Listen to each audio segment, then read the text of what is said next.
Please welcome the Vice Presidents General, the class of 2024. Lael Marlowe, Alaska. Carol Weiss, North Carolina. Maureen Tipton, Maryland. Libby Billum, South Carolina. Susan Tillman, Texas. Kay Yarbrough, Florida.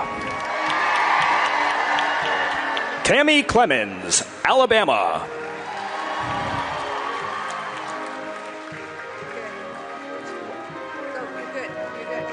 The class of 2023. Sue Allen, Oklahoma. Susan Holt, Utah. Adele Lancaster, California. Cindy Sewick, Missouri. Janine Dobbins, Colorado. Holly Blair, Massachusetts. Leslie Miller, Kentucky.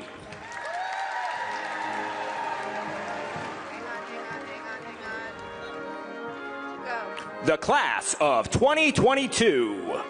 Zora Olson, Louisiana. Judy Mason, Wisconsin. Carol Schwank, Vermont. Mindy Davis, West Virginia.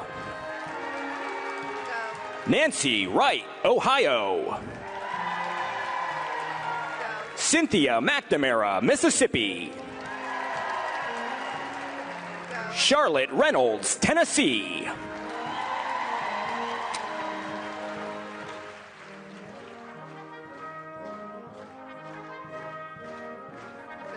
And now, your executive officers.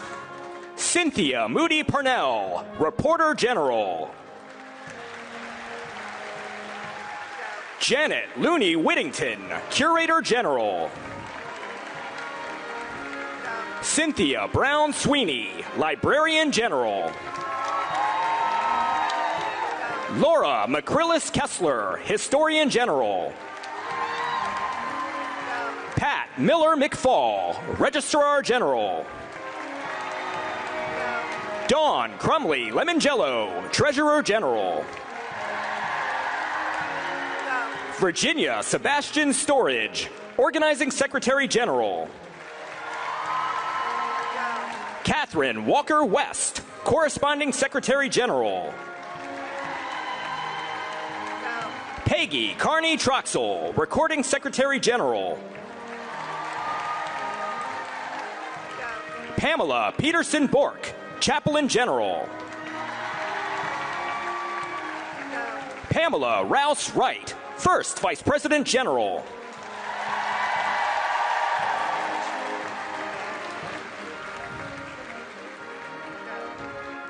And your President General, Denise Doring Van Buren.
Ladies and gentlemen, it is the privilege of a lifetime for me to welcome you.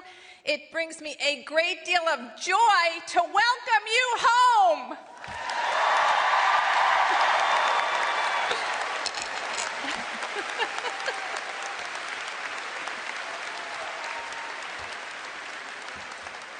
By virtue of the authority vested in me as the 45th President General of the National Society Daughters of the American Revolution, I call to order the 131st Continental Congress.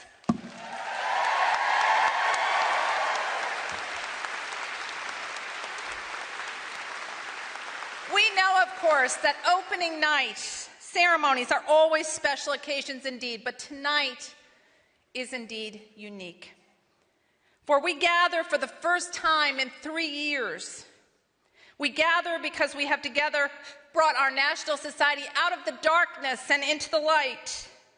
We gather to celebrate tremendous shared achievements. And tonight, ladies, we gather because we have truly earned a moment in the sun, the right to celebrate after 3 long years apart.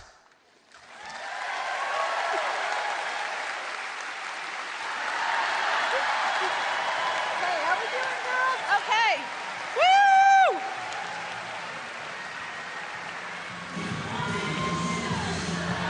Whoa! Walking on sunshine. Whoa! I'm walking on sunshine. Whoa! And don't it feel good? Don't it feel good? Okay. Well, woohoo! Now that we have gotten the party started, please remain standing through the singing of our national anthem and the posting of the colors. Pamela Peterson Bork, our chaplain general, will give this evening's invocation. Mrs. Bork. Madam President General, our scripture for tonight is Psalm 40, verse 5. Many, O Lord my God, are the wonders you have done. The things you planned for us, no one can recount to you. Were I to speak and tell of them, there would be too many to declare. I invite you to pray in your faith and tradition as I pray in mine, and let us pray together. Gracious God, we are so grateful to gather once again in person in Constitution Hall for the opening night of Continental Congress. As COVID struck and the hall went dark, still we felt your guiding, sustaining hand, leading our society onward as our President General persevered by organizing 2 virtual congresses. We ask your blessing on the 131st Continental Congress and all the daughters and guests, not cardboard cutouts. Gathered here to celebrate all that has been accomplished. We thank you for our founding fathers and for our own patriot ancestors, giving them the courage and fortitude to risk their lives, their fortunes, and their sacred honor to found a new nation. We are grateful, too, for the speakers and award recipients honored here tonight who exemplify love of country, leadership, and service.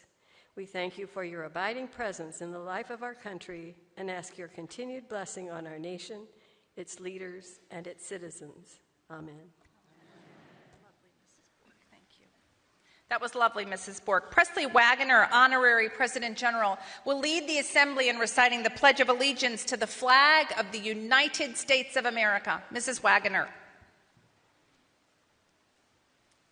I pledge allegiance to the flag of the United States of America and to the republic for which it stands, one nation under God, indivisible, with liberty and justice for all.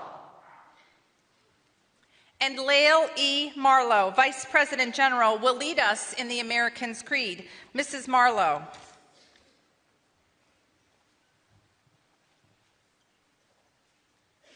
I believe in the United States of America as a government of the people, by the people, for the people, whose just powers are derived from the consent of the governed, a democracy in a republic, a sovereign nation of many sovereign states, a perfect union, one and inseparable, established upon those principles of freedom, equality, justice, and humanity, for which American patriots sacrificed their lives and fortunes. I therefore believe it is my duty to my country to love it, to support its Constitution, to obey its laws, to respect its flag, and to defend it against all enemies. And to Martha A. Schmidt, Honorary Idaho State Regent, will lead the Assembly in singing the first verse of our national anthem.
Will the U.S. Marine Band please play some of its stirring patriotic repertoire as our colors and our state flags are posted and the pages retire?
Ladies and gentlemen, you may be seated.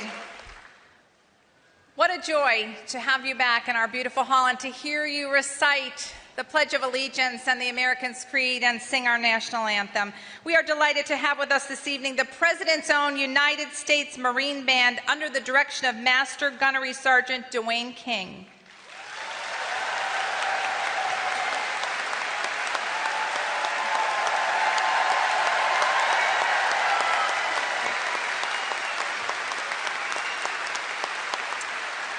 Established by an act of Congress in 1798, the United States Marine Band is America's oldest continuously active professional music organization.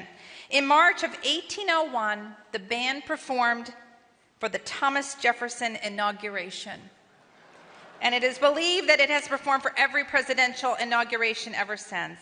Today, the President's Own is an ensemble most frequently performing for high-profile events at the White House. Marine musicians hail from some of the nation's most prestigious conservatories, and as you heard, display an exceptional mastery of their musical instruments. Please join me in once again expressing our appreciation to the President's Own United States Marine Band.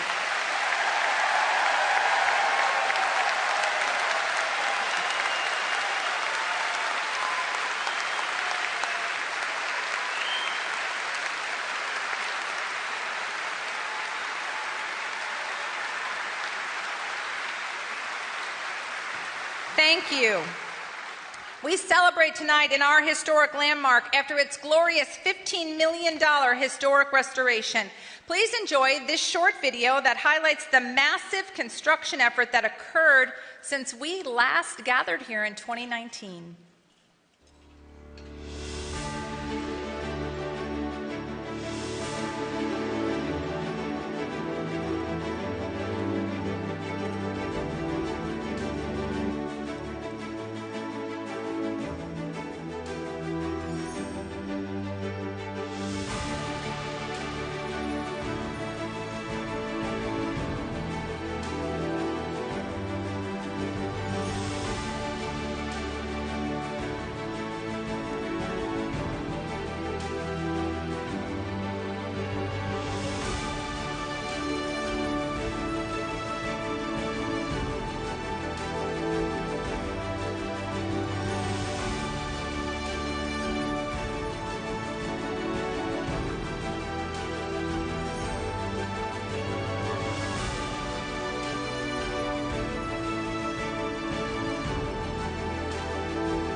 Well, what do you think?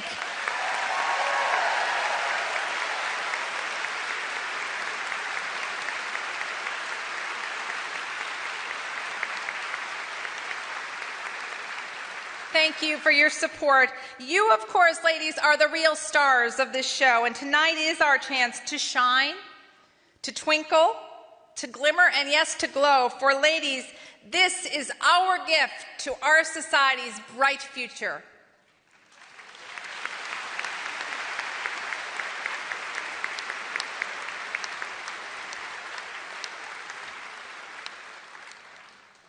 Now, in theory, I was supposed to delight you with stars overhead. There we go. Woo!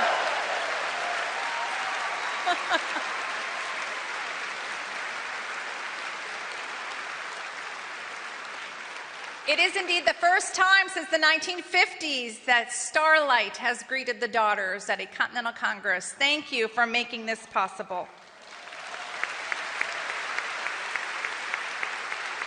For tonight, ladies, we make history of our own, gathering in person after 2 virtual congresses. Throughout these trying years, you proved that DAR also stands for Daughters Are Resilient, and we have so much of which to be proud.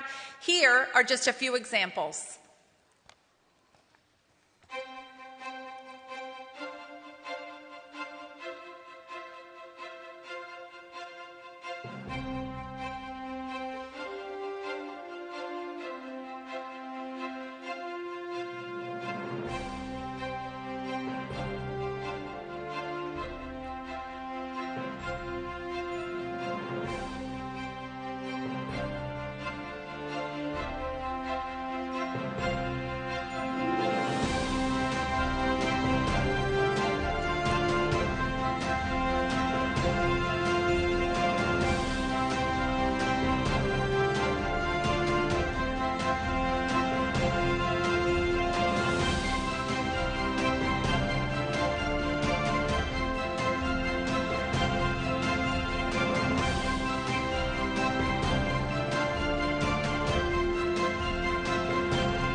Did it.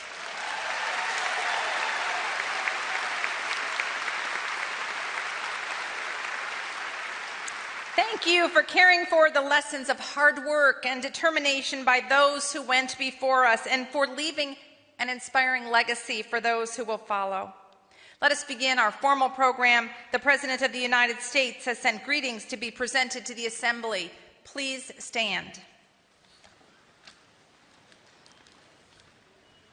I send warm greetings to all those attending the 131st Continental Congress of the Daughters of the American Revolution, convening in person for the first time in 2 years. Our world has changed in ways that no one could have imagined since the last time you physically gathered together in D.C. for your convention. During the COVID-19 pandemic, organizations like yours endured countless challenges. Despite these trials, the Daughters of the American Revolution has remained committed to the preservation of history, to advancing education, and to patriotism. From serving and uplifting your communities to protecting historic sites across the nation, you have shown that Americans can turn any crisis into an opportunity. Our nation is stronger today in part because of the service and dedication of organizations like yours. As you celebrate all that you have accomplished during the past year, I am confident you will remain steadfast in your commitment to serving and protecting our union, just as generations of your sisterhood have done before you. May God bless you all, and may God bless the United States of America. Signed by Joseph R. Biden, President of the United States of America. And you may be seated. The Mayor of the District of Columbia, the Honorable Muriel Bowser, could not be with us this evening, but she too sent greetings. As Mayor of the District of Washington, D.C., I am pleased to welcome members of the National Society of the DAR for their 131st Continental Congress. This event celebrates the many years of service by the DAR in promoting historic preservation and education.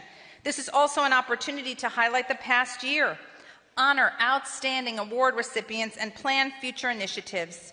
I am pleased that you have chosen Washington, D.C. to host your event, and invite you to visit and enjoy the world-class museums, cultural institutions, monuments, restaurants, and the many diverse neighborhoods our city has to offer. I think we got that, ladies. What do you think? On behalf of the nearly 700,000 residents of Washington, D.C., I wish you a productive and enjoyable event. Signed by Muriel Bowser, Mayor, District of Columbia.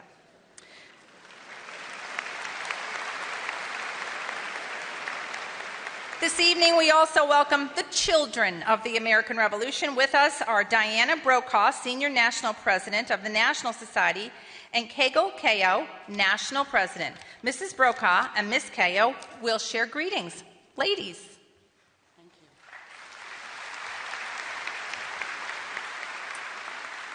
Thank you, Madam President General. I am proud to introduce Kegel Kao, the National President, Children of the American Revolution.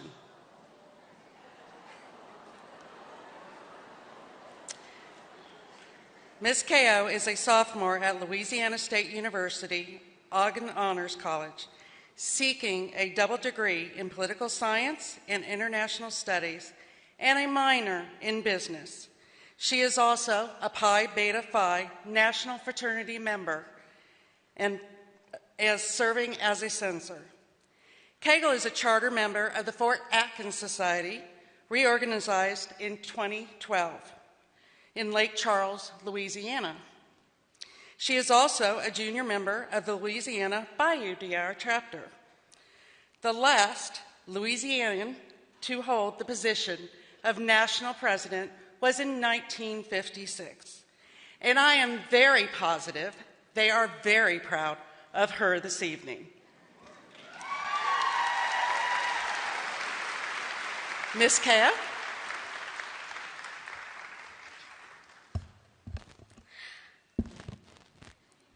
Good evening, Madam President General. It is my profound honor and privilege to bring greetings on behalf of the National Society Children of the American Revolution.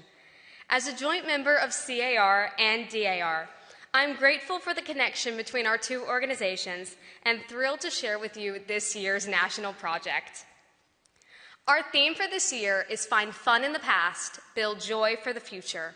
Our hope is that each member learns from our past and uses their gifts to contribute, serve, and grow our organization. An example of these gifts is Mrs. Ethel Vance Moser's writing skills used to craft the words of the CAR Creed, which we still say today during our opening ritual. Adding to Mrs. Moser's work, in 1926, Mrs. Martha Parkinson Mills lent her musical abilities to create the CAR song, which became so popular that it spread across the country and is still in use today. Parents, alumnus, or current member of CAR, everyone knows this song, and it connects us all. This song embodies our theme, Find Fun in the Past, Build Joy for the Future.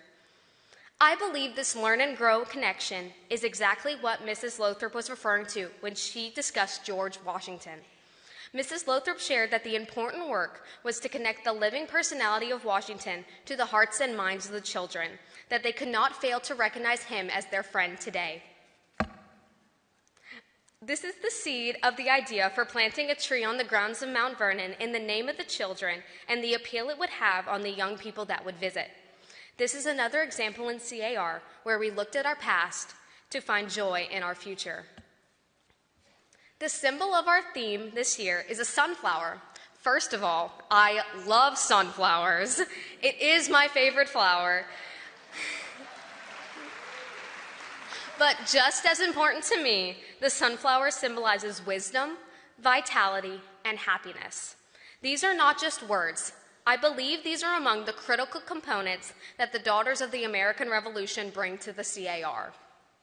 I'm incredibly thankful to the women from my state of Louisiana and Louisiana Bayou chapter, as well as all of those in this room who have contributed to my growth and the growth of more than 9,000 CAR members through your role as senior leaders. Service to our neighbors in both our local communities and our country is a pillar of CAR. We have the opportunity and obligation to exhibit and share our dedication to service with other children. That's why, this year, we're partnering to spread joy with Our Military Kids, Inc., a 501c3 organization dedicated to supporting the children of deployed National Guard, deployed Reserve, or post-9/11 combat injured service members with activity grants. These activity grants can be used for anything, from music lessons to joining a soccer team to learning how to sew. They provide children with an outlet to be creative, learn a skill, or just have fun.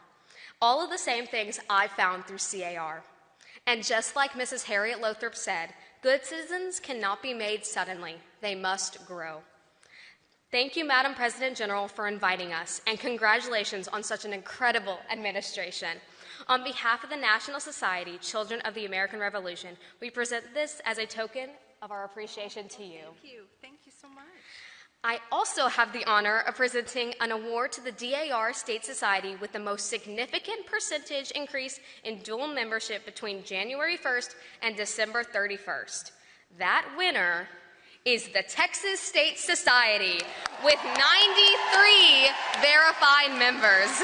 Congratulations.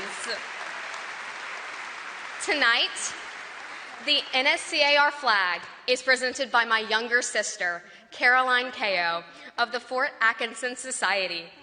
And now I welcome the following members who will present gifts to the President General: Ms. Harper Hodge, Ms. Charlie Quimby, Master Miles Quimby, and Master Joshua Rosa of the Highland Pass Society.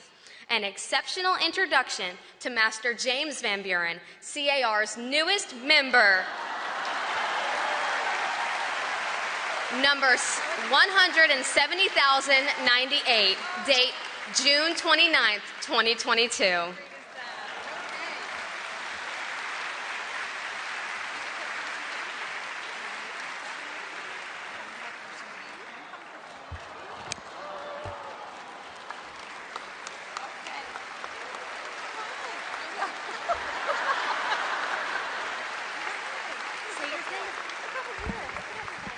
You are a rain of sunshine. Say it one more time. Say it again. You are a rain of sunshine. Now turn it in. And now you guys, what do you do? Practice.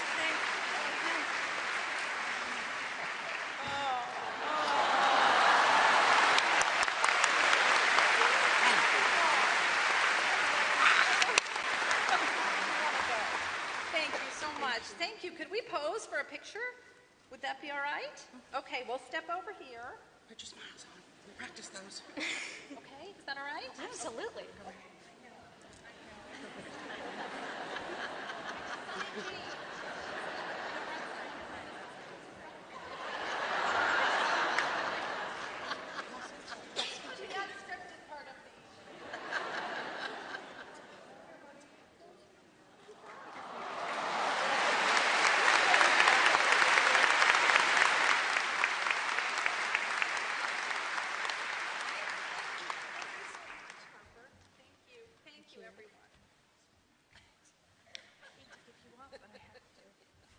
You want to go? You ready to go? Goodbye, love. Great job. Bye-bye. Okay.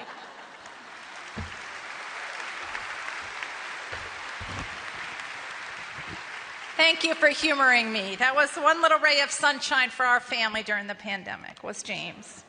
Each year, we are honored with the presence of distinguished guests who are the leaders of other patriotic and hereditary organizations. You may find on the 131st Continental Congress website a list of our compatriots from those organizations. We are indeed happy to have several of them here with us in the audience. Would they please stand now as a group so that we might recognize them, the other lineal societies and patriotic societies.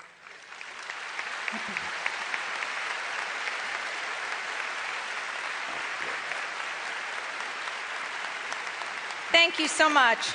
And it is with deep gratitude and appreciation that I recognize the New York daughters and my New York State Regent, Patrice Berner, as well as my Melzinga chapter and our Regent, Nancy Giordano. Thank you, ladies, for your friendship and support through my membership. Will the New York daughters please stand to be recognized?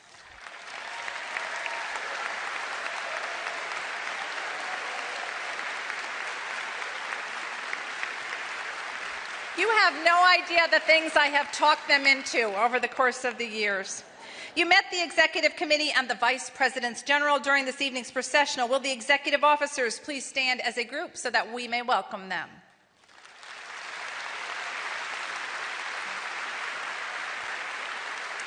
And now I invite all of the Vice Presidents General to stand as a group so that we may welcome them as well. Vice Presidents General.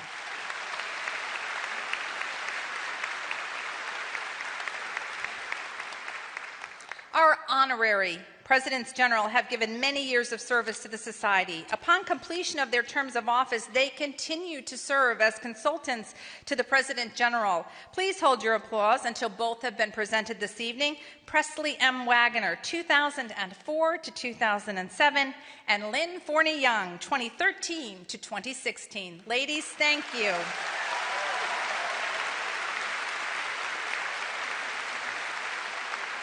We are so grateful for your selfless many years of service to and sacrifice for our society. Other members honored by election for life are the Honorary Vice Presidents General. They too have given decades of service. I'll ask each of them to please stand and remain standing until all have been introduced, and I will request that the Assembly withhold its recognition until all have been presented. Betty Johnson. Was Betty able to make it? Here she is from Mississippi. She gets younger with each passing year. Susan A. Goncher, Carol D. Belcher, Linda Wetzel, Mary K. Frisch, and Virginia Poffenberger. Please recognize them now.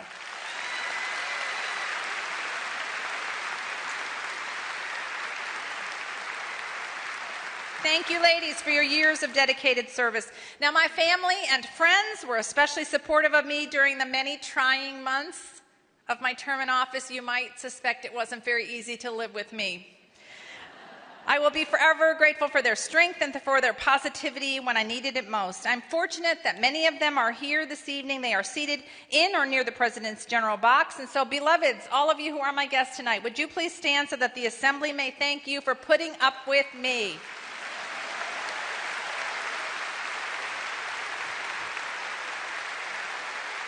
Thank you so much.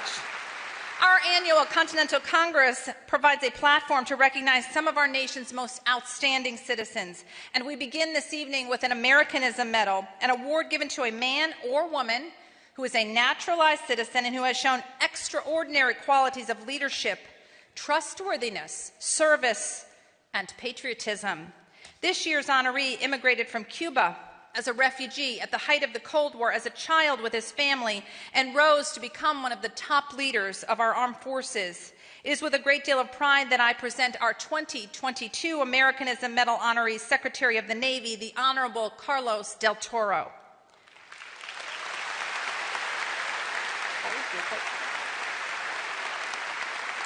Secretary del Toro was born in Havana, Cuba, and immigrated to New York City after his father was released from imprisonment during the Castro regime. He attended public schools and was appointed to the United States Naval Academy, where he earned a Bachelor of Science degree in electrical engineering and a commission of Surface Warfare Officer upon his graduation in 1983. Secretary del Toro went on to earn a master's degree in National Security Studies from the Naval War College, a master's in Space Systems Engineering from the Naval Postgraduate School, and somehow a master's in Legislative Affairs from George Washington University as well. The Secretary's 22-year Navy career has included numerous tours of duty and leadership positions, including first commanding officer of the guided missile destroyer, the USS Bulkley, which he led through its maiden voyage and first deployment. Secretary del Toro has served on destroyers, on a cruiser, on an aircraft carrier, and deployed to the Mediterranean during the Cold War, as well as to the Persian Gulf during Operations Shield and Storm. Additionally, he served as Senior Executive Assistant to the Director for Program Analysis and Evaluation at the Office of the Secretary of Defense and as an Assistant to the Director and Deputy Director of the Office of Management and Budget, where he helped to manage the budgets of the DoD, the U.S. Department of State, the Central Intelligence Agency, the Defense Intelligence Agency, the National Reconnaissance Office, and the Peace Corps. Upon retiring with the rank of Commander, Secretary del Toro founded SBG Technology Solutions, Inc., and served as its CEO in its mission to support diverse defense programs for our Navy. In his current role, Secretary del Toro evaluates naval readiness and strategic planning, invests in new technologies, creates strategy for naval activities, and addresses the threats posed by climate change. Generations of immigrants have come to our American shores in search of a better life. Few are able to shape the safety and security of that American way of life. Secretary Carlos del Toro, we are grateful to your service to these United States of America. It is an honor for me to present to you an outstanding citizen to our adopted nation, the DAR Americanism Medal. Sir, please join me at the podium.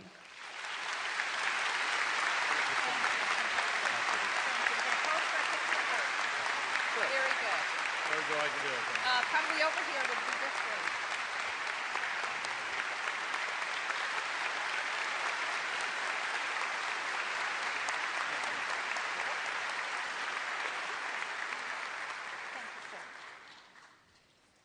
Thank you, Madam President. Before I begin my formal remarks, allow me just 1 minute to thank each and every one of you for recognizing the way that you did our proud Marines being represented in the President's own Marine Corps Band. It is indeed a privilege to serve the 920,000 Marines, sailors, and civilians that serve in our Department of the Navy, and they are amongst the proudest, along with my own aide-de-camp, who I would like to recognize, Major Shanklin, who is a combat veteran himself.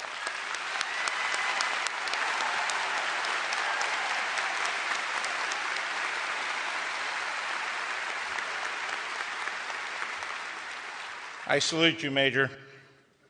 President Van Buren, distinguished officers, thank you for inviting me here this evening. As Secretary of the Navy, I am indeed grateful for the opportunity to return to the site of one of the most significant events in our nation's history. You may not know this, but it was here 100 years ago that the Daughters of the American Revolution hosted the historic Washington Naval Conference. That conference helped slow the naval arms race following World War I and set the standard for all major arms control conferences to follow. Who would have imagined? So it is a pleasure to join you in furthering that deep connection between this organization and our Navy and Marine Corps team. I am humbled and grateful to receive the 2022 Americanism Medal, but the true credit for this medal belongs to a pair of courageous and hardworking refugees by the names of Martha and Raul del Toro, my parents. They brought me to this country from Cuba when I was a year old, escaping the dictatorship of Fidel Castro. My father worked 2 jobs his entire life, and my mother worked at a purse factory and later as a hotel maid. I took the values that my family taught me about hard work, dignity, and education to the United States Naval Academy at Annapolis. It was my chance to give back to this nation. I knew that I had grown up in a nation built on principles, protected by a military built on honor, courage, commitment, respect. Joining the military was amongst the best decisions that I ever made. It truly shaped my life with incredible opportunities throughout my 22 years of naval service and 17 years in the private sector. Now that I'm Secretary of the Navy, I'm determined to strengthen those opportunities for the next generation of sailors and Marines. In order to protect our nation, it's important for all of us to recruit, train, retain, and promote people from all walks of life, from all over the world. Right now, there are over 8,000 naturalized citizens serving in the Marine Corps and nearly 30,000 naturalized citizens serving in the Department of the Navy. So I want to share this medal with all of them and thank them and their families for their service. I believe more strongly than ever that joining and staying in the Navy and the Marine Corps is a great choice for any young person in this country. And I ask each and every one of you to help me in that endeavor. In fact, if any of you wish to enlist in the Navy and Marine Corps, please see me afterwards. I'd be happy to do so. All who serve are motivated by the desire to give back and contribute to something greater than themselves. But there are excellent practical reasons for a young person to choose a life of service as well. They get an opportunity to do and see the things most Americans never will. They will serve in every part of the world wearing the cloth of our nation, responding to the call of humanity with the skills to truly make a difference. Those skills range from practicing life-saving medicine to airlifting supplies to people in need to training the security forces of developing nations defending their very own democracy. Right now, there are Seabees, engineers building advanced infrastructure on the Pacific nation of Palau. There are Marines using 3D printers to manufacture airplane parts and remote parts of the Pacific. There are sailors defending our computer systems from relentless foreign cyber attacks. These are skills that will serve them well when they transition to service to civilian life.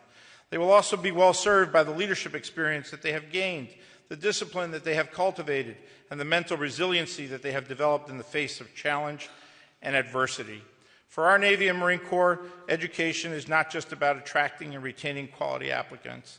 It's about creating a force of strategic thinkers and emotionally intelligent leaders capable of winning in combat and fostering an environment that values collaboration, integrity, and respect.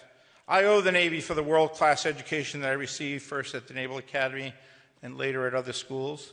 In the past month, it was my honor to speak at the commencements of all three of these distinguished universities. I was moved by the commitment and pride of the graduates, including many of our newest Navy ensigns and Marine second lieutenants. I feel a keen responsibility to ensure that their military service is a strong foundation for their future, regardless of how long they might actually serve. And I am ever mindful that the true strength of our force is derived from our military families. Please, if you served in the military, or if you served in a military family, would you please rise for a moment and be recognized?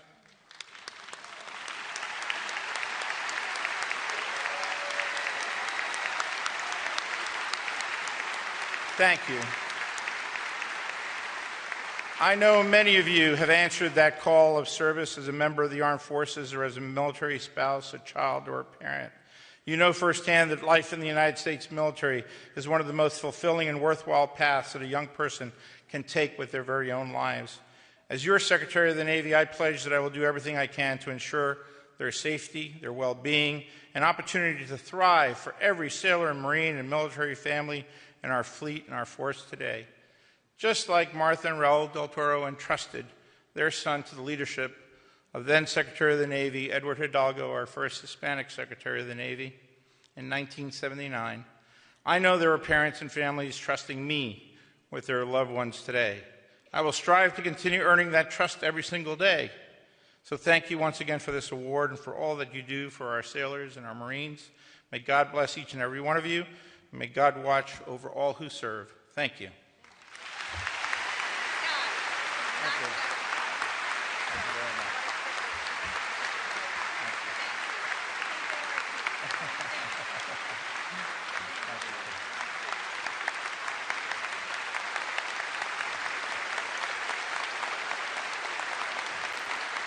Thank you, Secretary del Toro, not only for your outstanding leadership and your contributions, but for your example as a naturalized American citizen. Eat Army! I gotta say, go Army! Now, doctor's orders have kept our next honoree from joining us in person, but you will likely agree that few other things could keep her down. Please welcome the National Chair of the Americanism Committee, Elizabeth Cagle, to present our DAR Medal of Honor to a woman who epitomizes the award criteria of leadership, trustworthiness, service, and patriotism. Ms. Cagle.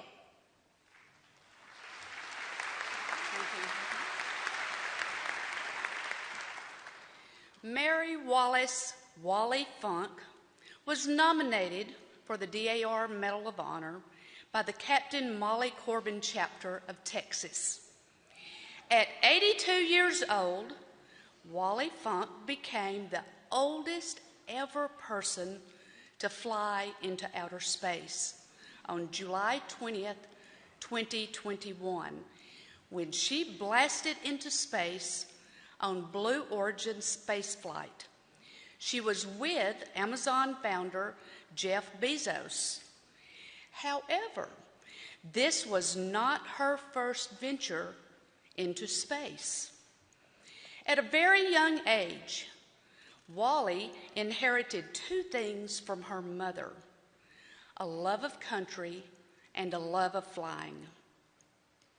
She earned her pilot's license in 1958 at the age of 16.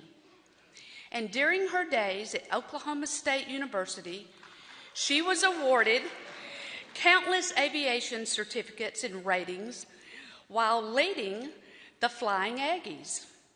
In 1961, she volunteered for the Women in Space program and at 21 years old was the youngest graduate. She joined the Mercury 13 program, and following its cancellation, she became a Goodwill Ambassador for NASA. At 82 years old, she made history. And we're about to see a video of Miss Wally, and it is amazing. She has served in many capacities, worked for the Federal Aviation Administration, the National Transportation Safety Board, the World Aviation Education and Safety Congress. She's given time and talent to volunteering close to 20,000 flight hours and training over 3,000 students how to fly. She provides environmental and conservation programs about the planet. She's an amazing American who continues to give back to her community, to her country. She's an inspiration to women, and she is truly out of this world. Please enjoy this fun video from Miss Wally. We're filming today, woo! Because I went up a year ago today, the 20th of June, and I can still feel myself going up into space and being where I could float. Now, the floating I did there was not near as much as what I had done when I went to Russia with the cosmonauts, because I was there for a week and did all the tests. I was never tested when I went with Jeff on these flights. But the flights were fabulous. You barely felt anything. When we went up, when we got into weightlessness, the parachutes came out, and when I looked out my window, I saw all this dust. Where's this dust coming from? It was from us starting to land, and it was that there's one engine underneath that vehicle, so we landed at 1 mile an hour. And after it was all over and the dust settled, they took the parachutes away. They gave me a part of the parachute that brought me down. It was a wonderful experience. With you all here and the award and you folks in Washington, I wish you could be here. Much love to all of you. Thank you for this fantastic award. I am very humbled that you wanted to give this to me. And I'm sorry I couldn't be in Washington to receive it as we had planned. But you all are wonderful. I will love and show it just like I have many other things. But your award is fantastic. Thank you. Very good. Okay.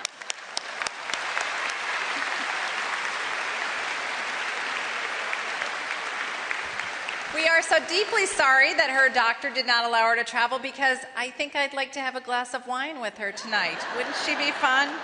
We are grateful for her example, and we hope that she continues to reach for the stars. Though Wally's quest was for the heavens, few things excite daughters more than the thrill of a dig. For ancestors, that is. Now stop me if you've heard this one. Genealogy, where the answer to one problem leads to 3 more. Or how about this one? Where there is a will, you will find a genealogist. Or eventually all genealogists come to their, you ready? Census. For many of us, it became something of an obsession during the pandemic. After all, ancestors are really socially distanced, right? But where would we be without our genealogical repositories, our libraries, our collections that provide the information, and hopefully that one last link that we all need to complete that final connection? It is therefore a pleasure tonight to next present the Nsdar Excellence in Historic Preservation Certificate and Medal, which recognizes extraordinary work over a long period of time to preserve history to one such outstanding resource. Though based in Salt Lake City, Utah, the Family History Library is a global network of experts, of volunteers, of documents, of resources that help in discovering the history of our American families, always without charging a fee. The library maintains a renowned collection of genealogical records, books, and other documents in its expansive facility, but beyond the brick and mortar walls of its physical library, which also offers research assistance and consultations and other services to the public, the library has done invaluable work in digitizing its resources and providing virtual services so that researchers around the world can benefit from its vast collection. The library also offers free webinars and videos and virtual consultations, assisting everyone on their genealogical journeys. Accepting the award is Lynn Turner, the library's director and an accredited professional genealogist who has worked with the library's parent organization, Family Search, for 18 years. Under Mr. Turner's leadership, the library has greatly expanded its digital offerings and services to connect more people with their records wherever they are. We are honored to present the Family History Library with the NSDAR Excellence in Historic Preservation Certificate and Medal. Ladies and gentlemen, please join me in thanking the library and Mr. Turner for their dedication to collecting, preserving, and sharing the heritage of our families.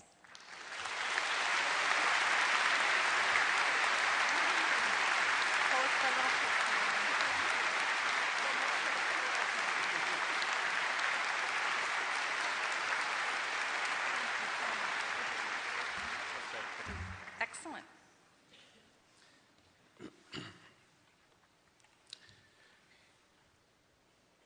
I procrastinated to share a couple of comments, so they're on my phone. I'll be brief.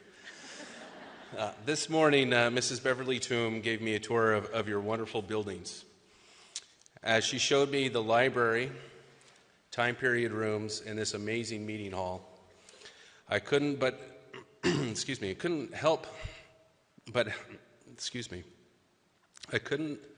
help sorry. Where are these glasses? It's a running joke in our family that we can't see anything, and it's very true right now.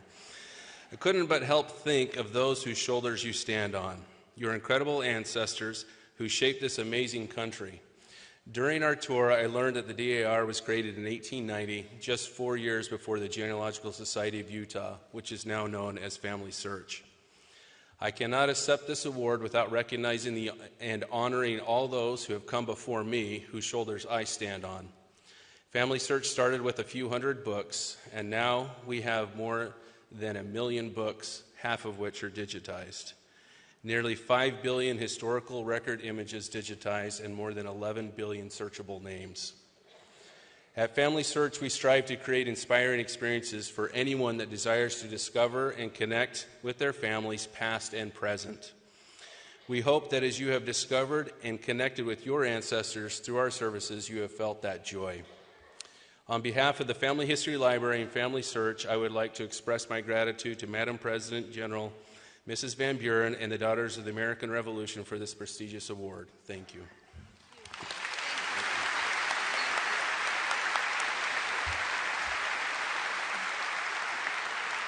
Now, how many of you have visited the facility in Salt Lake City? Please stand. It's the Mecca of genealogy, after, of course, the DAR library. So, thank you, Lynn, for being here. Genealogical records and research afford us the ability to identify our patriots. But membership in the DAR affords us the privilege to honor these men and women through our own service to the nation they created. During our administration, we have prioritized carrying forward the legacy of the men and women who achieved American independence through volunteer work in communities across the country.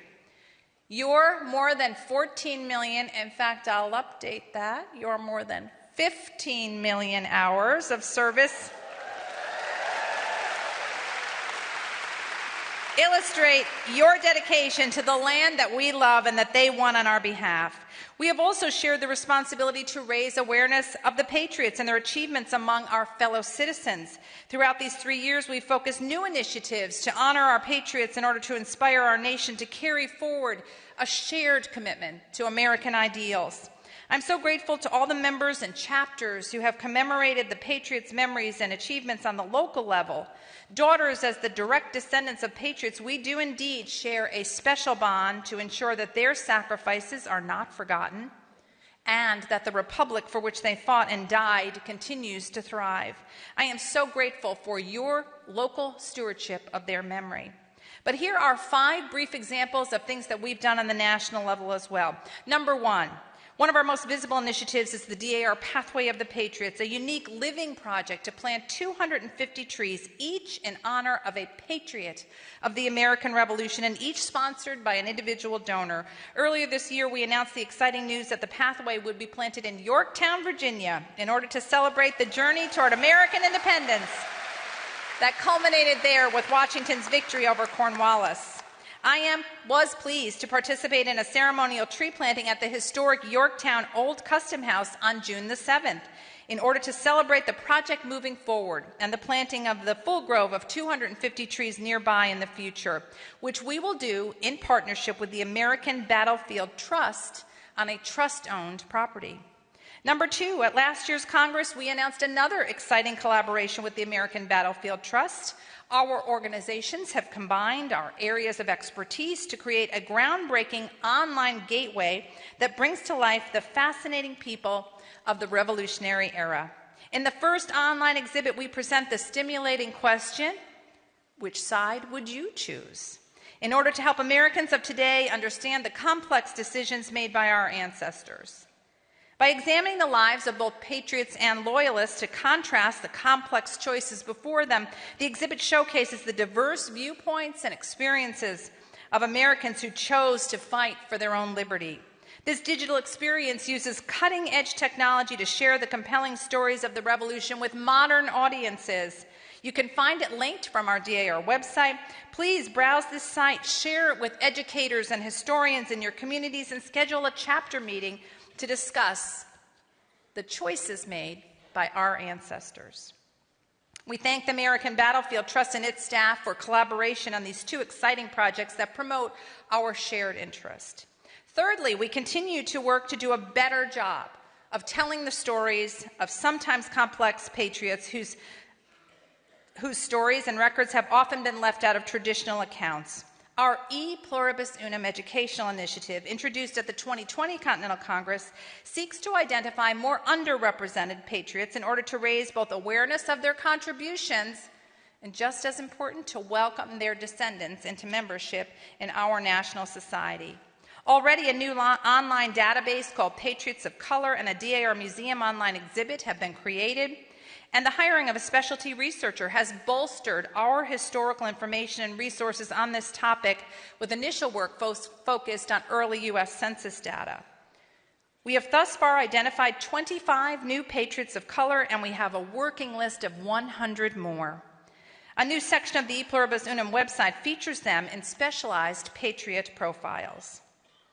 Our administration also prioritized ways to honor the foreign-born citizens who came to our aid, patriots who perhaps never even planned on benefiting from our independence. Our delegation traveled to 3 overseas locations to support this goal. In Amsterdam, the Netherlands, we placed a historic marker to honor Dutch support of the American revolutions through monies loaned to the new republic via the negotiations of John Adams. In Spain, we placed 2 plaques, one to honor the birthplace of Bernardo de Galvez and a second to thank the citizens of Malaga for their financial contributions to our cause. And in the small town of Kárszeg, Hungary, we honored the birthplace of Michael Kovács, considered one of 2 fathers of the American cavalry. Later, we erected a companion marker at the site of his death in battle in Charleston, South Carolina. In addition, we placed a special emphasis on the story of women who aided the cause of American independence. They, too, have been left out of too many textbooks. It's a pleasure to announce this evening that 74 female patriots were added to the database during our administration.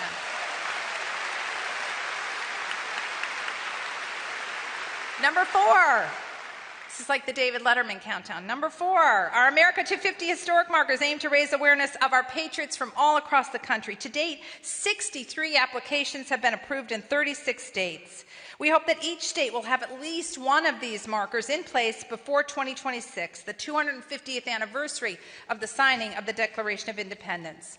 And 5th and finally this evening, I am absolutely thrilled to announce an exciting new collaboration with the William G. Pomeroy Foundation. We have together established a Revolutionary America 1775-1783 marker program to raise awareness of the patriots and the events of the American Revolution. What a joy to announce that that foundation will provide 250 such markers. This is just a proposed sample of what it might look like, free of charge to our local chapters and our states during this initial phase of the partnership. A sponsorship that represents an investment valued at more than $250,000 in our work, ladies. Huzzah!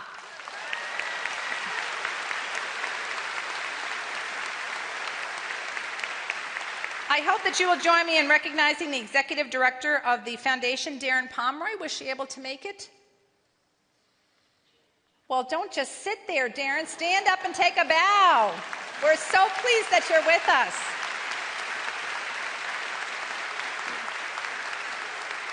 I told her there was one danger in her joining us, that she might not get out of the building alive when she knew that 250 free markers are going to be available to our chapter. So details will be announced in the near future. Please know that all of the existing approvals, ladies, for historic documentation will continue, and that applications will be processed on a first-come, first-served basis. Isn't that exciting? Please show Darren your appreciation.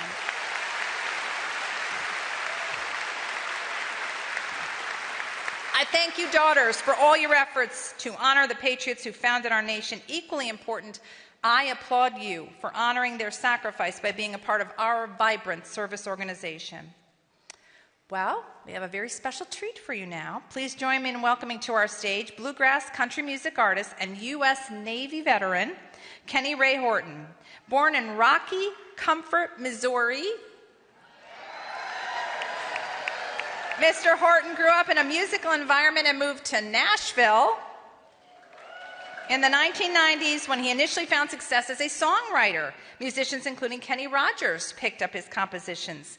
In December of 2000, Mr. Horton answered the call to serve and fronted Navy bands across the country for the next 2 decades. He was the lead vocalist, MC, and rhythm guitar player for the U.S. Navy band Country Current, performing uniquely American music for military leaders and the public around the world. This year, he retired from the Navy and is now spreading his love of music as a touring musician. Thank you for your service, Mr. Horton, and welcome back to the stage at Constitution Hall. My goodness. I just retired from this job. This was the last show that I did with the U.S. Navy Band Country Current. What a great privilege to be with them and to serve this nation. I was going to come out here and say, hello, daughters. But then the Secretary of the Navy sitting back here, and I was like, well, I'll just say hello to you, Mr. Secretary. It's a great privilege to have met you, sir. As she said, it's been 2 years since you've all met in person, right?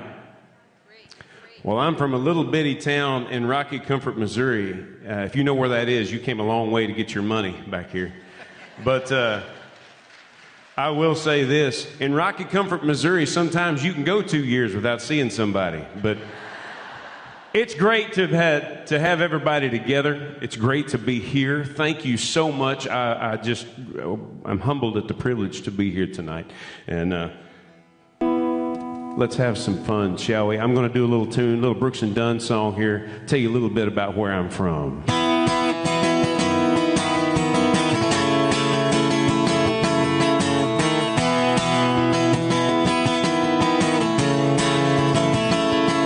Well, I was raised off of Route 3, out past where the blacktop ends. We'd walk to church on Sunday morning, race barefoot back to Johnson's Fence. That's where I first saw Mary, out on the roadside picking blackberries. Summer returned.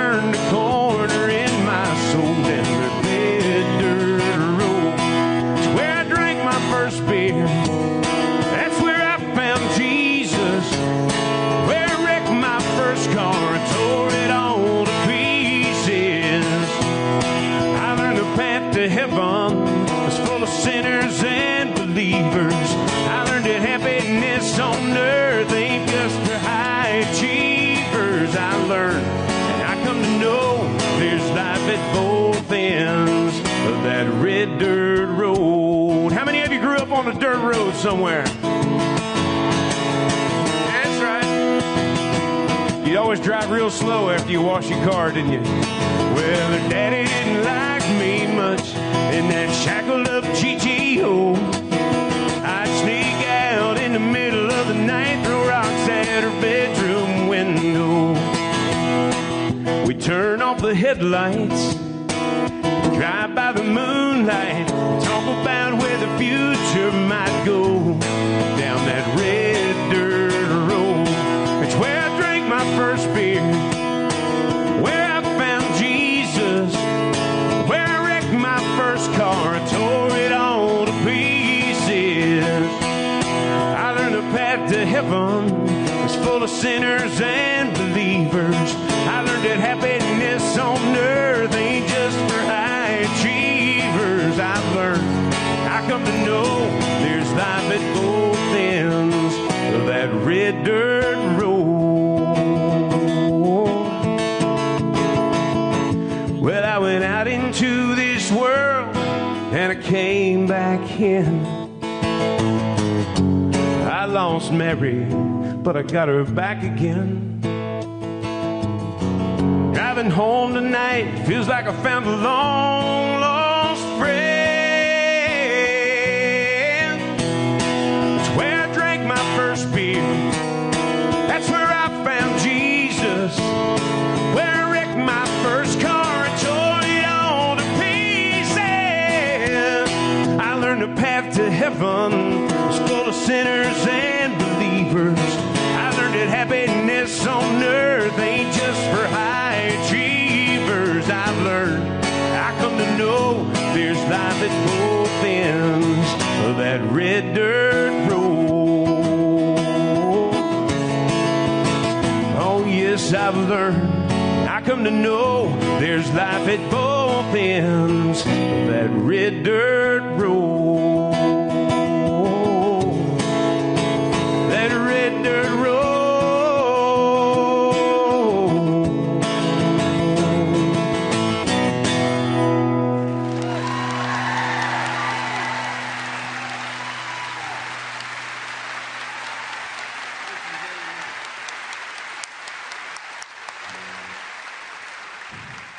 Y'all are too kind. I come from a household of two very strong women.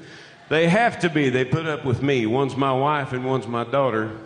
And I tell you what, for her to follow me around the country, around this world for 21 years doing music for a living is something else.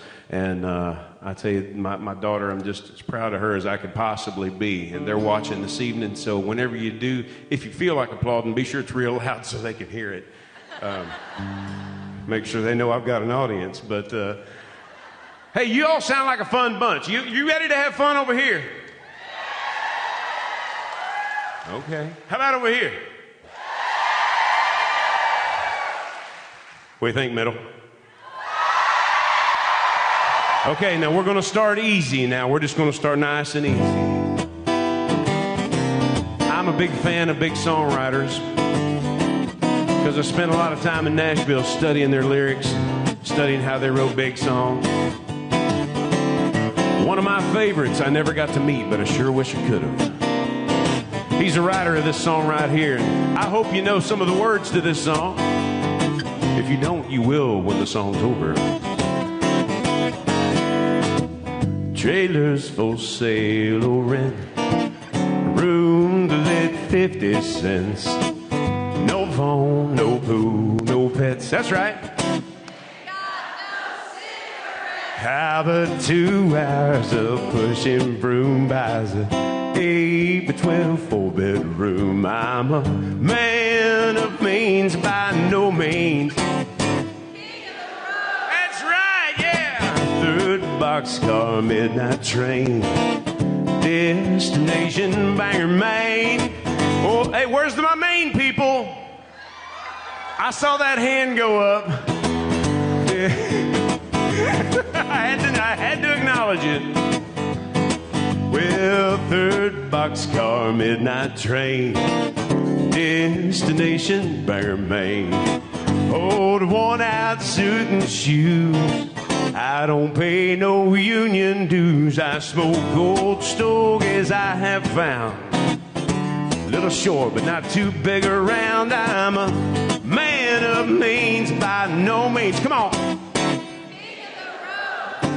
I know every engineer on every train, all of their children and all of their names, every handout in every town, and every lock that ain't locked when no one's around. I sing trailers for sale or rent. That's right. No pool. But pushing broom buys a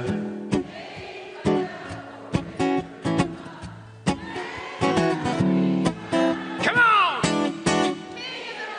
I'll take it from here.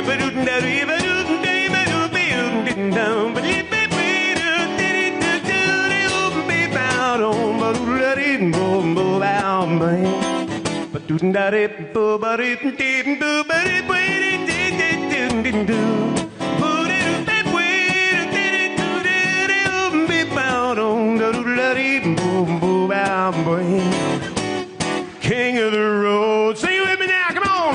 Trailers for sale or rent, room to let 50 cents. No phone, no pool, no pets, loud and proud. But 2 hours of pushing broom buys a. I'm a man of means by no means. What? That's right, one more. Yeah, king of the road.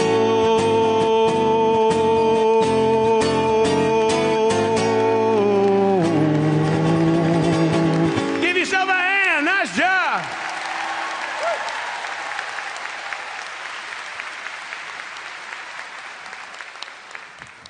Y'all are a lot of fun. Y'all are dressed up and everything's proper and stuff. And that's a fantastic entrance. Y'all are beautiful people, I'm telling you right now. But underneath all that, you're ready to have a good time. Man, didn't expect that. Y'all are good at this. You should be a professional audience. You should get paid for this.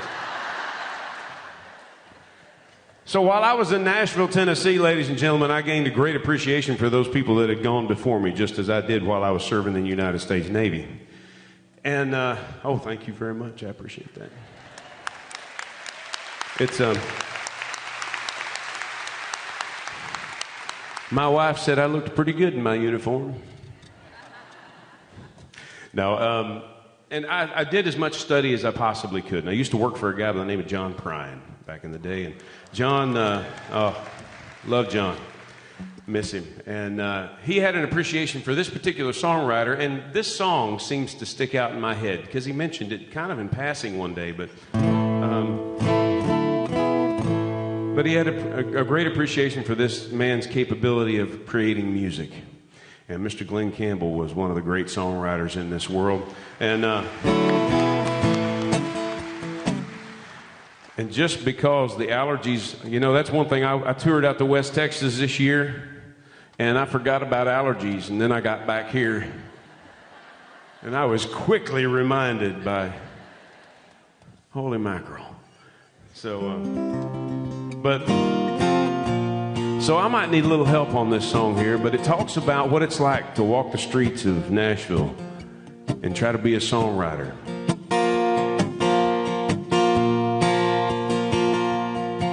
Well, I've been walking these streets so long, singing the same old song.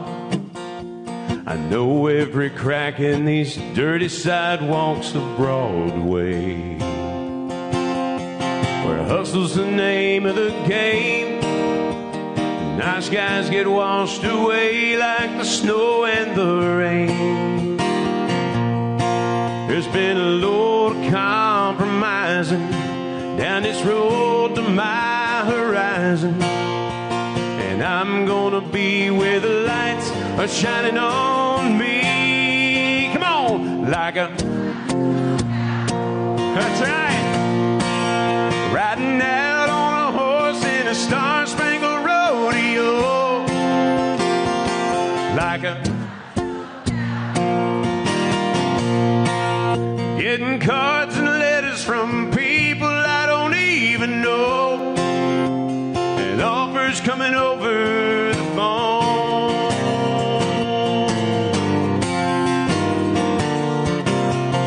Well, I really don't mind the rain, and a smile can hide all the pain. When you're down and riding the train, it's taking the long way.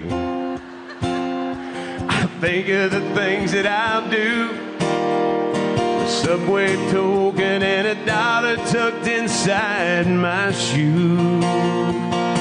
There's been a load of compromising down this road to my horizon, and I'm gonna be where the lights are shining on me, like a,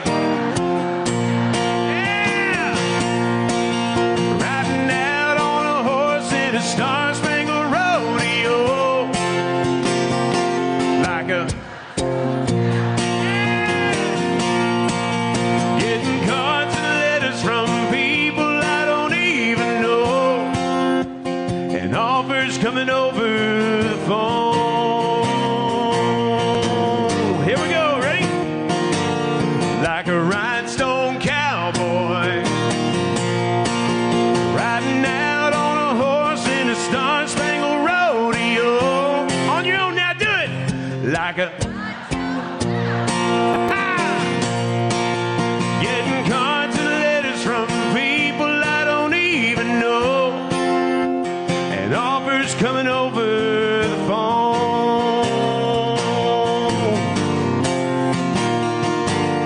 Like a rhinestone cowboy. Oh my gosh.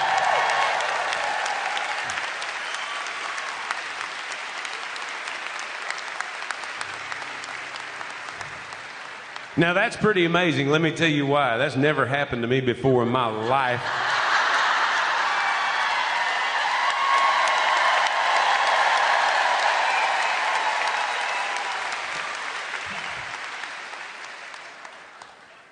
And I was actually looking at y'all going, I wonder what they're shining their light on.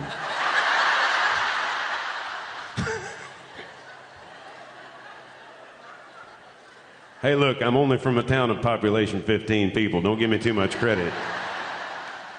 No, I love where I'm from. I appreciate that. And you know, I did, just for a moment, I saw up here on the screen, up here in front of me, I saw Madam President General stand up with sunglasses on.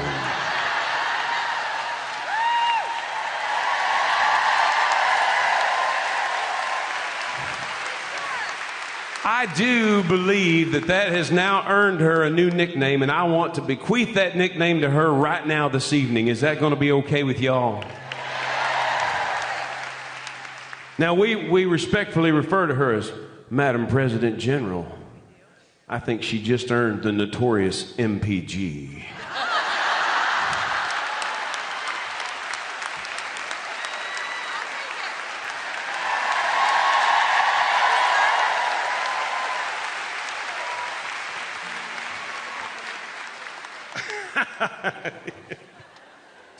You know, if I stayed up here too long, we'd get in a lot of trouble. You know that? I'm not joking. So I'm a songwriter by trade, and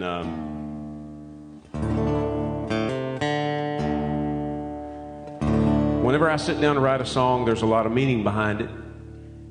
And so I was in Nashville, Tennessee, and I got educated on the fact that you write about what you know and then you add a story to it that may or may not be true.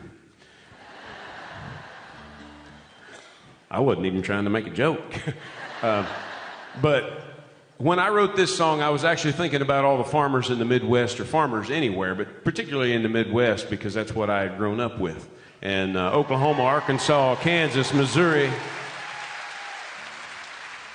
Back in the four-state area where I used to throw hay bales and run around and have a good time. And usually it's too much rain or it's not enough, right? And when it's just right, oh, you're just thankful all day long. That's a nice gentle rain in the afternoon, you just go take a nap. So I was thinking about that when I wrote this song. But I inadvertently wrote every single line about my daddy. My daddy still is, strongest man I ever met. Wonderful human being. And he just gave me a wonderful life, a wonderful leap on life. So did my mama. And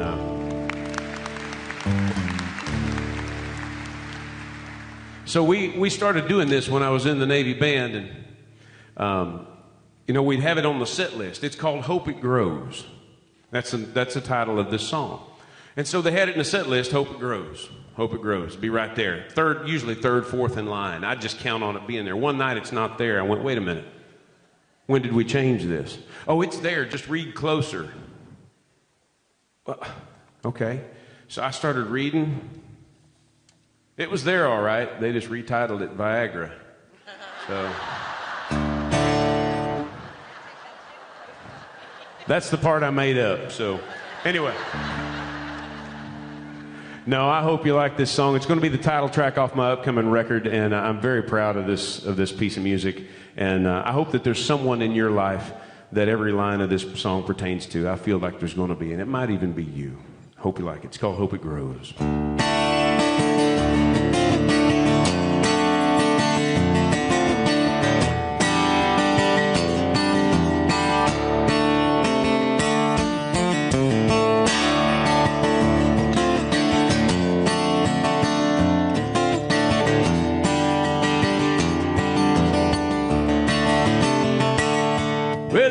Every morning at the crack of dawn, all day in the clothes that he puts on, sun up to sundown on an old dirt farm. There ain't one thing that he can't do. He's got it all to gain, got it all to lose. Feeds his family with every seed he gets to grow. Now he knows it's a gamble every year. If you ask him what he does to calm his fears, I hope it grows, I hope it grows. You put your head down, pray and work hard and hope it grows. Hope it grows, man, I hope it grows. You put your head down, pray and work hard and hope it grows.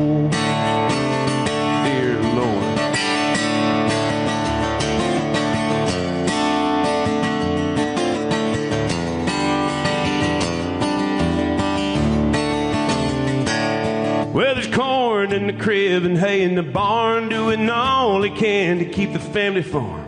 Works hard every day in that Missouri side.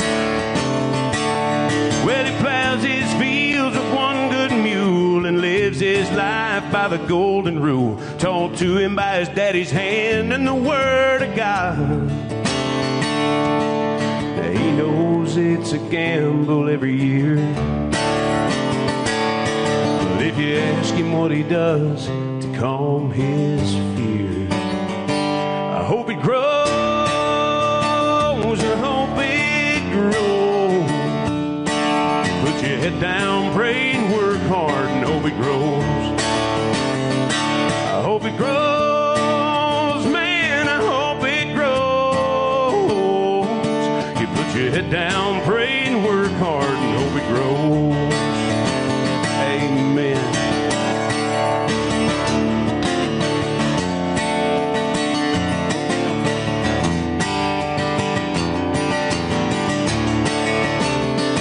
I hope it grows, man, I hope it grows. You put your head down, pray and work hard and hope it grows. I hope it grows, oh man, I hope it grows. Put your head down, pray and work hard and hope it grows. Well, he's up every morning at the crack of dawn all day in the clothes that he puts on. Sun up to sundown on an old dirt farm.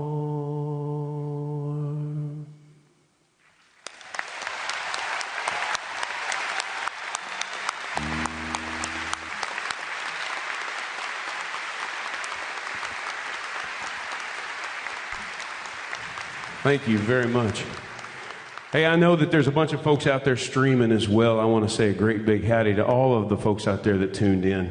Thank you very, very much for allowing me to come in here and entertain you. Have you had a good time so far?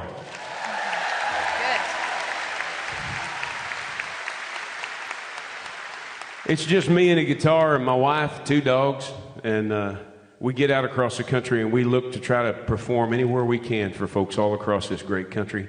And it is wonderful to see y'all come in here and get together like you're doing and have all this fellowship in this room. It's fantastic, and I just appreciate it. And I want to ask the notorious MPG, would you like for me to stop or shall I keep going, ma'am? I could listen to you all night. I think the audience could as well. But believe it or not, we have other business to do, sir. Yes. So I asked Kenny to please join us in a celebration, make us happy, and share some truly American music. How do you think he did?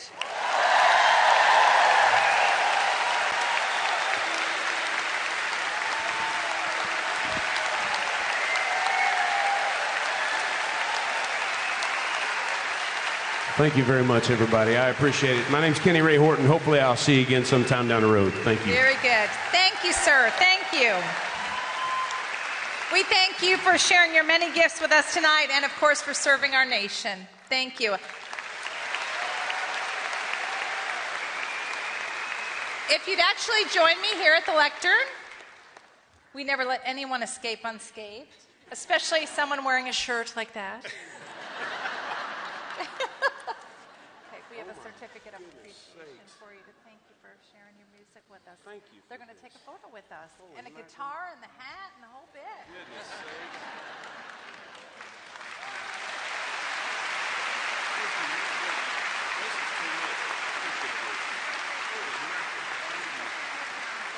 Thank you so much. Thank you so much, Kenny, for sharing your many gifts with us and your sense of humor. And your shirt. That was a stretch for a girl from New York to invite Kenny to come, and the shirt was just the icing on the top of it. Each of us expresses our love of country in our own unique way. Kenny Horton does it through his music. We, of course, do it through our service work. Our next honoree does it through an extraordinary philanthropic passion that has uniquely and deeply preserved and protected our American heritage. In fact, the recipient of the 2022 DAR Medal of Honor has done more to support the preservation of American national treasures than almost any other private citizen of our time. Through an approach he calls patriotic philanthropy, David Rubenstein has marshaled transformative change and preservation of many of our nation's great monuments and educational and cultural institutions. Mr. Rubenstein, a native of Baltimore, Maryland, and a graduate of Duke University and the University of Chicago Law School, practiced law and worked in President Jimmy Carter's administration before co-founding the private investment group, the Carlyle Group, back in 1987. Today, Mr. Rubenstein's leadership, under his leadership, the Carlyle Group manages an astounding $300 billion across 26 global offices. But his true passion was found in a unique approach to giving back to the nation he loves.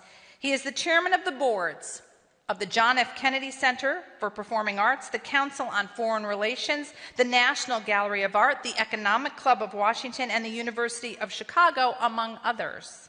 In addition to providing his charismatic leadership, his philanthropic contributions are simply astounding. Mr. Rubenstein has provided gifts totaling more than $100 million to many of our greatest monuments, museums, and historic sites. These include, but are not limited to, the Washington Monument, the Lincoln Memorial, the Jefferson Memorial, Monticello, Montpelier, Mount Vernon, Arlington House, the Iwo Jima Memorial, the Kennedy Center, the Smithsonian, the National Archives, the National Zoo, the Library of Congress, the National Museum of African American History and Culture, and most recently, the Museum of the Holocaust.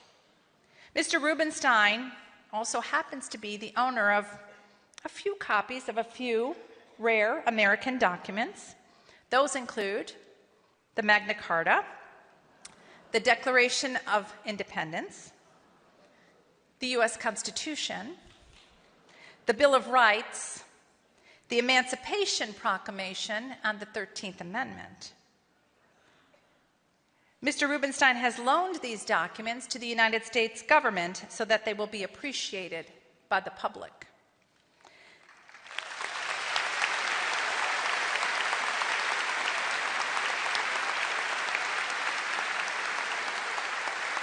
Now, I was told that he does not like to be recognized, and in truth, we have tried for several years to have an opportunity to thank him for his incredible contribution to our nation. He truly embodies the very best of our American spirit. On behalf of our national society, I express our gratitude and admiration for his patriotic philanthropy. Ladies, please join me in thanking David Rubenstein, the recipient of the 2022 DAR Medal of Honor.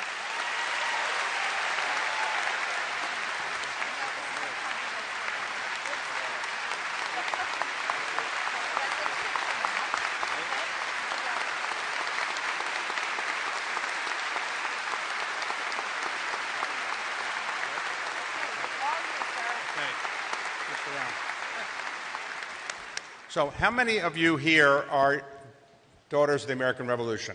How many here? All right. How many are sons of the American Revolution? How many people want to be daughters of the American Revolution? Sons of the American Revolution. How many people think it was inevitable we were going to win the Revolutionary War? Well, at the time, obviously, many people didn't think that was going to happen.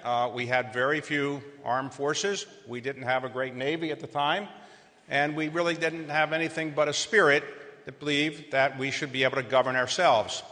And that spirit really was embodied in the most famous sentence in the English language written by Thomas Jefferson in the Declaration of Independence, when he said, "We hold these truths to be self-evident, that all men are created equal, that they're endowed by their Creator with certain unalienable rights, that among these are life, liberty, and the pursuit of happiness." That phrase, the pursuit of happiness, life, liberty, and pursuit of happiness, obviously was an ideal, but it was an ideal that I think motivated the soldiers in the Revolutionary War to fight against great odds, and it wasn't inevitable we were going to win that war. Fortunately, we did, and fortunately, the country became, and no one could have predicted then, the most powerful economic force, technological force, educational force, and force for good in the world, and did it for so long. The country, though, is not without challenges. We all know that. Every country has its challenges. We have our challenges as well. One of the challenges that I've tried to focus on is making certain that people remember the past. The theory behind history is that those who don't remember history are condemned to relive it. In other words, if you made a mistake in the past, learn about the history, and then we can make progress in the future. Civilization and humanity is about moving forward. And when we move forward, we want to make sure we know the past. But sometimes we've forgotten the past, sadly. Sadly. 91% of the people who try to become a citizen of this country pass the citizenship test. There are 47 million immigrants in this country. There's no other country in the world that has even 1 million immigrants. People want to come to this country because we have the principles of the Declaration of Independence, the principles of the Constitution, and we are by far the greatest country on the face of the earth.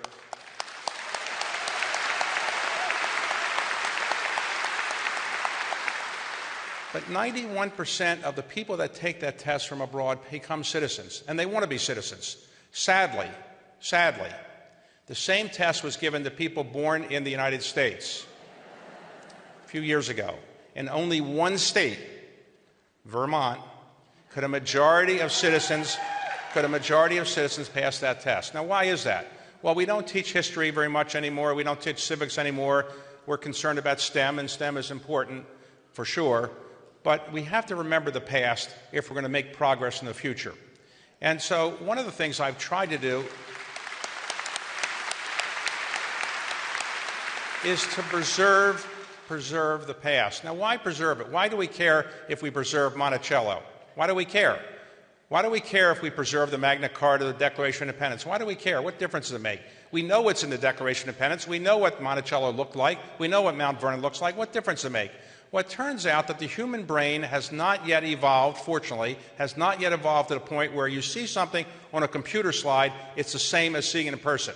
So, if you go to see Mount Vernon because it's preserved, or Monticello, or Montpelier, or any of the things that I've talked about earlier, or that you just heard about, you're more likely when you go there to be prepared by reading about it and learning about it. When you get there, you're going to have a curator tell you something about it. When you go home, you're more likely to read about it and learn about it. And the result will be that you'll get to know more about our history, and you'll think it's an important thing that we should preserve and remind people of. Now, maybe 1,000 years from now, people will say a computer slide picture of Mount Vernon is as good as actually being there. Fortunately, that's not the case now. So what we want to do is preserve the past, remind people of the mistakes of the past. Don't whitewash the mistakes. Remind people of the mistakes. But make certain that we learn about the things that were done wrong and the things that were done right, and so we can make progress. And that's what I've been trying to do, and what I've been trying to do. So, for all of you, I was born in Baltimore, if you heard, and my parents were not college educated or not high school educated. If your last name is Rubenstein, you might think the father's a lawyer or doctor. Well, believe me, there are many people who are Jewish who are not lawyers or doctors. My father worked in the post office his entire life, never graduated from high school, nor did my mother. But they gave me a burning desire to make this country a slightly better place because they were great, proud Americans. And as all of you are proud Americans, we want to make certain that people in the future are proud Americans. I got interested in government because of the famous speech that John Kennedy gave as an inauguration in 1961. Some of you may be old enough to remember this. Remember it? Ask not what your country can do for you, but what you can do for your country. And I always thought, what can I do for my country? I'm not a great athlete, not a great talent. I can't sing. I'm completely tone deaf. I tried to help my country by going to government. I got inflation to 19% during the Carter administration. So nobody's invited me back into government. But I thought maybe I could do something to give back to the country. And so, inspired by John Kennedy, I've been trying to do some of the things that you may have heard about. But I'm just one person. What I would like all of you to do is to think about what you can do to give back to the country by reminding people of the history of this country.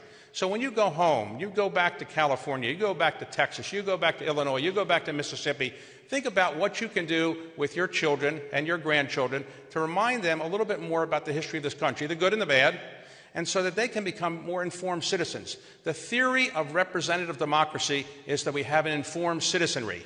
If we don't have an informed citizenry, we're never going to have a great democracy.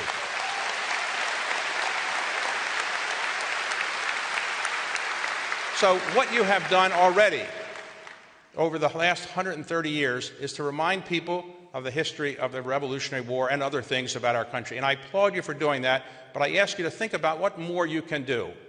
All of us are on this earth for a very short period of time, and all of us want to make a difference. We all want to make the earth a better place and the country a better place. All of you, no doubt, have done that to some extent already. But think about when you go back what more you can do. And I'd like to remind you that while I've been fortunate in my business career and be able to do some of the philanthropic things you've heard about, the most important philanthropy that anybody can give is to give your time. Your time is your most valuable commodity. You can always get more money, but time you can't make more of. So always think about how you can give your time and you can volunteer and you can make the country a better place in that way. John Kennedy ended his famous address in 1961 by saying, with a good conscience, our only sure reward, with history, the final judge of our deeds, let us go forth to lead the land we love, asking his blessing and his help, but knowing that here on earth, God's work must truly be our own. And I think what you're doing by reminding people of the history of this country is God's work on earth, and I applaud you for it. Thank you very much.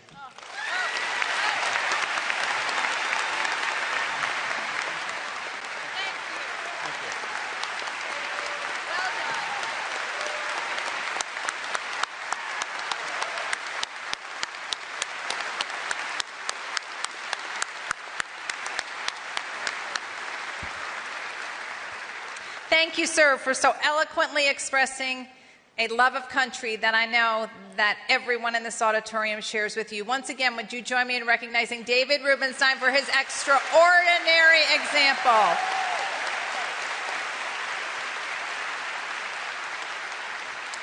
Well, Mr. Rubenstein, we're pleased tonight that, inspired by your own passions, that we will recognize a purpose that is indeed important to both of us.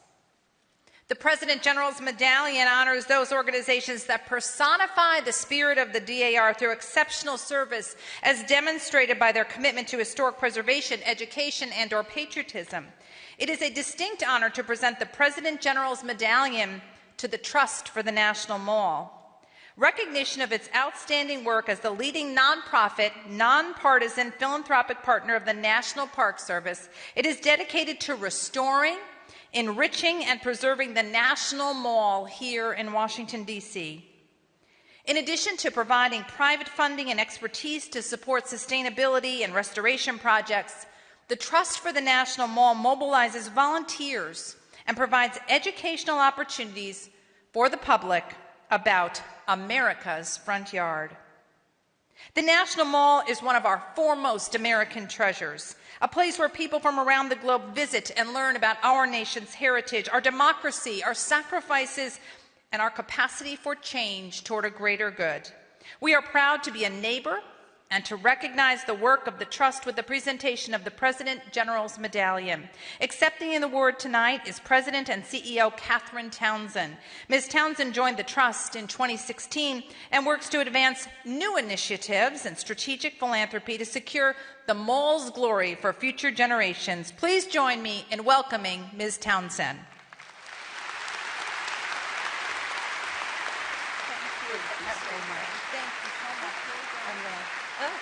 Picture first. Yeah. Yes, ma'am.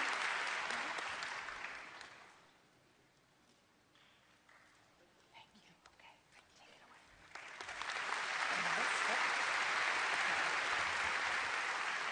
Thank you. Wow. Good evening. Thank you, Madam President General, for those lovely, lovely remarks, introduction. It's really been a pleasure to get to know you. I'm honored to be here in such amazing company with all of you here tonight, fellow honorees, guest speakers, notable guests, and of course, the members of the Daughters of the American Revolution. I'm also privileged and on behalf to accept this President General Medallion on behalf of the Daughters of the American Revolution. Thank you for supporting and honoring our work to preserve, restore, and enrich the National Mall for everyone. I'm also here tonight with a few other leaders of the Trust. Our founder and chair of our board, John Chip Ackridge III. He is also founder and chair of Ackridge, which is a commercial real estate company here in Washington, D.C. And also tonight, Bruce Bouchard, CEO of Humana, a leading healthcare company with his wife, Janine. Bruce is helping champion our planning for the 250th anniversary. Denise and the DAR, we share your commitment to promoting education and historic preservation. I learned so much when I visited here, the headquarters, which I hadn't done in the time that I've lived here in Washington. This stunning space that highlights America's history and the amazing and formidable women of the DAR, your volunteer service and commitment to community and country is so inspiring. On that tour, I was reminded of my own heritage, as I am a descendant of an enlisted soldier who fought in the American Revolution.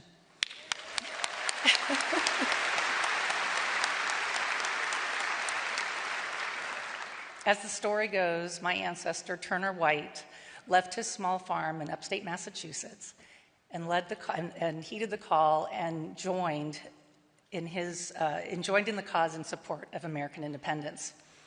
Since that time, a few of my relatives have been members of the DAR, and here I stand, proud to be a part of a new generation representing not only those who fought for our independence, but all Americans who continue to shape and evolve our nation. This is ongoing proof of what democracy looks like.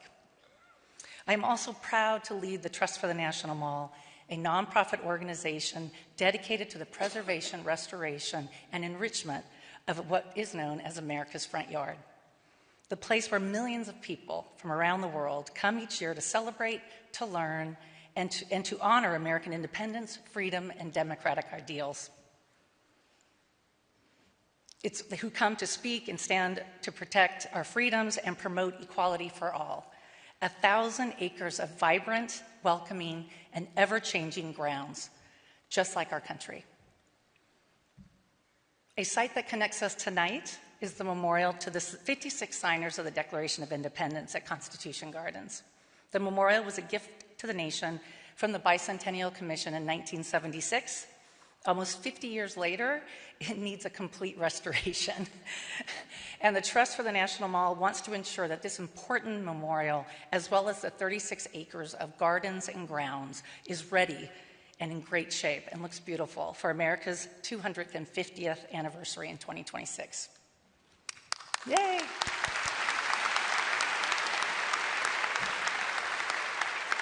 We all share a vision to protect and preserve our history and to keep it alive and relevant for the future.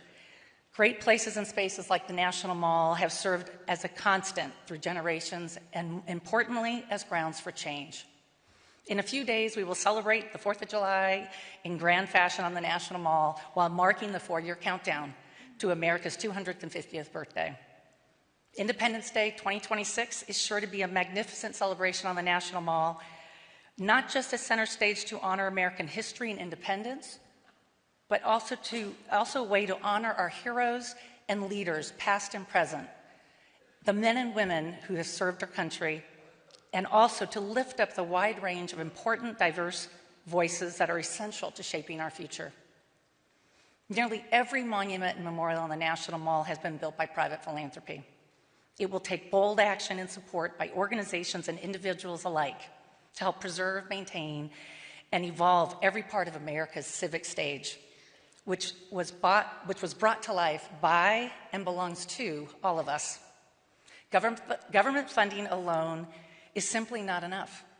That's why the Trust is so critical. We are the leading nonprofit charity partner of the National Park Service, investing in the National Mall. We bring this national treasure to life for the millions who visit each year. We hope you will roll up your sleeves with us and get involved. Learn more about our important work, www.nationalmall.org. Volunteer your time. Yes, David, incredibly important. Spread the word. Help support our plans to honor the 250th anniversary of our nation. There's much to be done, and each of us can and must serve as a caretaker and a protector of this iconic, welcoming, and ever-evolving space, the National Mall. Thank you, and I'm so honored to accept this award on behalf of the Trust for the National Mall. Thanks. Stay right here for just a moment if you'll step to the side.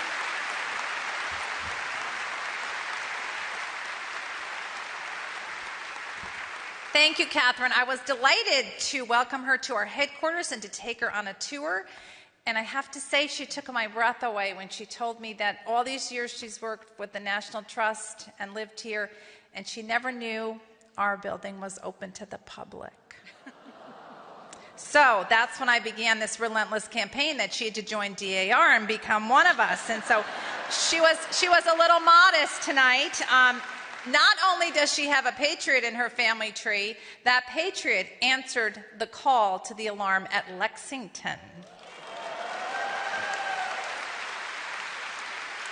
But wait, that's not all. Now, Catherine, you may have noticed that some of our members wear, with pride, their insignia. Each member, in fact, carries the story of her own DAR journey on her official ribbon. 3 years ago, our visionary members approved a recommendation to bring the manufacture and the sale of this kind of merchandise in-house, with a goal to provide the net proceeds to further the mission of our national society. Tonight, ladies and gentlemen, we announce the very first contribution from the net proceeds of the sale of our insignia. We are honored to present Catherine with a check to help support her goal to restore the 56 signers of the Declaration Monument located in the National Mall. In honor of our nation's upcoming 250th anniversary, Catherine and Trust officials who join us tonight, we're delighted to provide you with $250,000.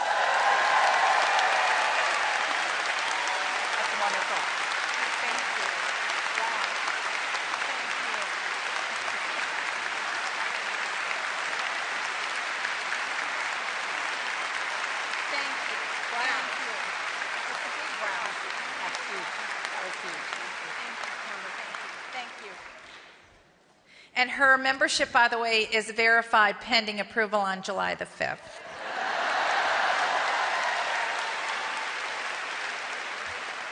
Isn't that exciting? And by the way, she has a lot more money to raise beyond that. But I am so thrilled that after having that visionary vote to bring this manufacturer of our insignia in-house, that we have already presented the first sizable support to the 56 signers. And by the way, we have a beautiful new 56 signers insignia pin if you'd like to purchase that. Ladies, isn't it grand to be a member of today's DAR? Congratulations to each and every one of you for being here tonight for this historic donation and this wonderful evening, our first time back together in 3 years after 2 virtual congresses. And remember, ladies, keep buying all those beautiful pins for your ribbon. I look forward to seeing you tomorrow morning when we will continue our celebration with the official opening of our 131st Continental Congress for Business. We will present the accomplishments of your executive officers, hear the reports of several committees, and vote on those exciting, sexy bylaw recommendations. Now, however, I ask you to please stand as the glorious colors of our nation are retired. May we have some music, please?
Gavel that I chose for this evening was used by President General Edith Magna on April 20, 1935 to cancel the debt on DAR Constitution Hall. How astounded she would be by our $15 million restoration and each and every one of you this evening.